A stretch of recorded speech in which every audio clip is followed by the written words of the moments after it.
Aku suka menulis, tapi AI bisa menulis dengan lebih cepat. Jadi aku bertanya-tanya, apakah masih perlu belajar menulis? Atau menulis dengan keterampilan yang berbeda? Itulah salah satu contoh dari keterbatasan dalam pendidikan yang disebabkan oleh pesatnya kemajuan teknologi dan kurikulum yang lambat beradaptasi. Di sekolah, kami diajarkan untuk membuat PPT, tapi kami ingin tahu lebih banyak tentang video pendek, desain grafis, dan coding. Jadi kami belajar sendiri lewat YouTube dan media sosial. Anehnya, hal-hal yang kami pelajari sendiri justru terasa lebih relevan dan masa depan daripada yang kami pelajari di kelas. Sekolah sering bicara tentang kreativitas dan kolaborasi, tapi nyatanya kami masih belajar dengan cara lama.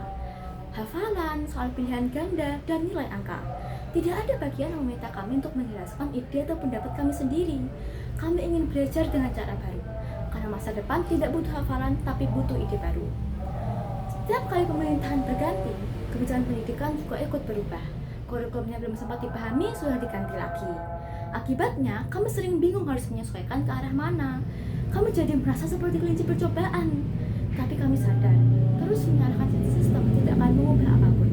Justru kamilah yang harus belajar dan menyesuaikan diri, supaya tetap berkembang di tengah perubahan. Literasi digital, berpikir kritis, kemampuan beradaptasi, dan kreativitas bukan hanya menjadi solusi, tapi juga kunci dalam menghadapi ketidakpastian pendidikan.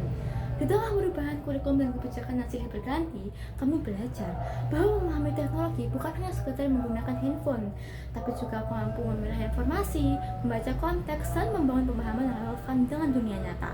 Berpikir kritis membantu kami untuk tidak hanya menerima apa yang diajarkan, tapi juga mempertanyakan, menilai, dan memahami konsep di dunia nyata. Kemampuan adaptif melatih kami untuk tetap lentur saat arah pembelajaran berubah, sementara kreativitas membuat kami tidak hanya bertahan, tapi juga menciptakan cara belajar yang menarik dan penuh makna.